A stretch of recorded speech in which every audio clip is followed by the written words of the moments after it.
अब इस टेंस के हम यूजेस देखते हैं कि इस टेंस का प्रयोग कहां कहां होता है।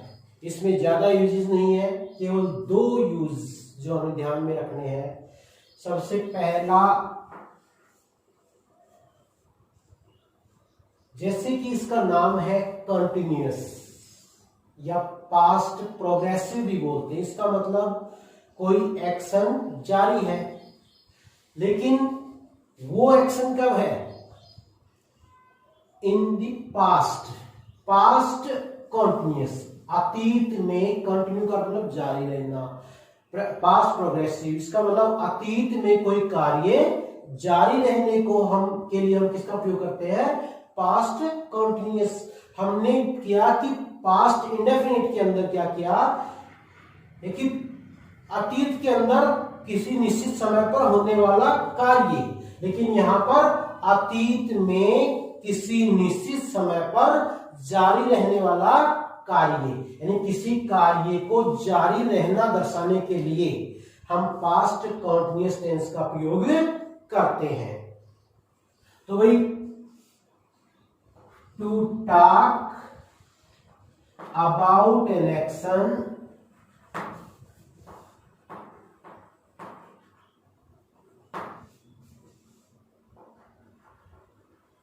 that was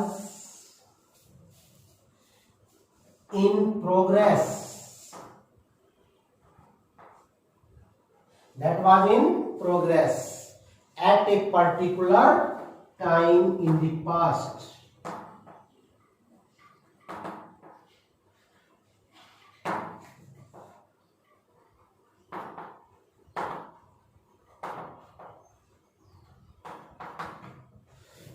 to talk about an action, ऐसे कार्य के बारे में बात करने के लिए, दैट वाज इन प्रोग्रेस, जो जारी था, कब?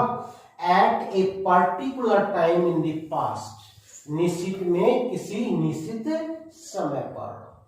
अब देखिए भाई, जैसे he was writing a letter at 10 p.m. yesterday, कि 10 बजे वो पत्र लिख रहा था। या हम ये कहें कि जैसे he was watching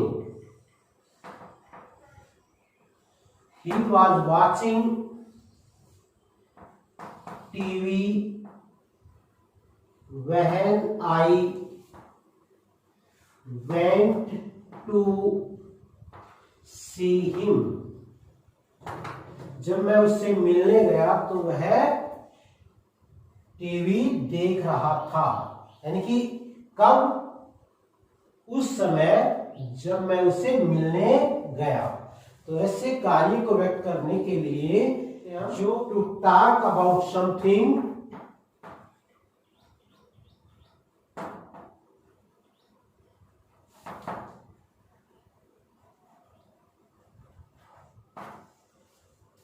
to talk about something that was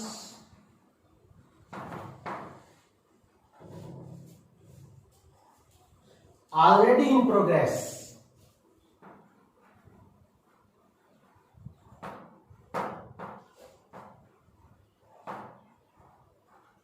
when something else happened,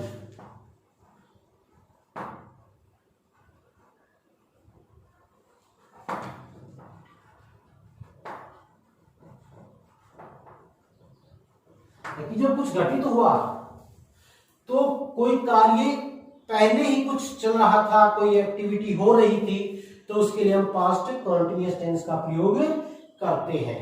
तो इसके लिए जैसे I dropped my watch, I dropped my watch while I was playing.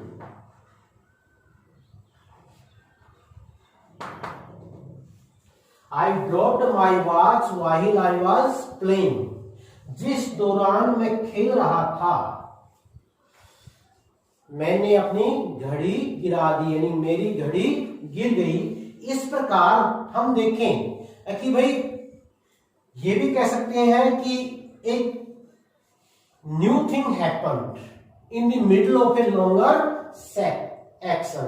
कोई लंबा कार्य, जैसे आई वॉज प्लेइंग, ये लॉन्गर एक्शन है, उसके लिए पास्ट कॉन्टिन्यूअस टेंस, और उसके बीच में एक घटना हुई है, उसके लिए पास्ट इंडेफिनिट टेंस का प्रयोग है। तो देखो भाई इस टेंस के अंदर कि एक चीज जो हमें बहुत ज्यादा ध्यान रखनी है, वो दो वर्ड हमें ध्यान रखने पड़ेंगे। कंप्लीटेड एक्टिविटी, एक कार्य जो पूरा हो गया, और एक कंटिन्यूइंग एक्टिविटी। तो कंप्लीटेड एक्टिविटी जो है वो हम देखो अभी आगे लिखते हैं इसमें। तो वही देखो इसमें दो चीजें हैं, कंप्लीटेड एक्टिविटी और कंटिन्यूइंग एक्टिविटी। तो कंप्लीटेड एक्टिविटी जैसे ये है ऊपर वाला sentence, he was watching when I went to see him. ये कैसी है? कंप्लीटेड एक्टिविटी, कि जब मैं उससे मिलने गया। और ये क्या है? कंटिन्यूइंग एक्टिविटी, जो जारी है। तो कंप्लीटेड एक्टिविटी के लिए पास्ट इंडेफिनिट टेंस और कंटिन्यूइंग एक्टिविटी के लिए पास्ट इंडेफिनिट, कंटिन्यूइंग एक्टिविटी के लिए पास्ट कंटिन्यूअस टेंस का प्रयोग और कंप्लीटेड एक्टिविटी के लिए पास्ट इंडेफिनिट टेंस का प्रयोग करते हैं। इसमें दो वर्ड हमें ध्यान रखने हैं, वहन और वाहिल। वहन और वाहिल, ये जो एडवर्ब हैं, ये दोनों एडवर्ब ये ज्यादातर यही शो करेंगे कि एक एक्शन पूरा हुआ, एक गतिविधि पूरी हुई और दूसरी चल रही है। वाहिल का दो अर्थों में प्रयोग होता है, कई बार कंपैरिजन के लिए भी हम प्रयोग करते हैं, और कंपैरिजन में दोनों ही पार्ट में एक ही टेंस होता है। यदि वो एक्टिविटी जारी रखना दर्शाते हैं तो उसमें पास्ट कंटिन्यूअस टेंस का प्रयोग होता है।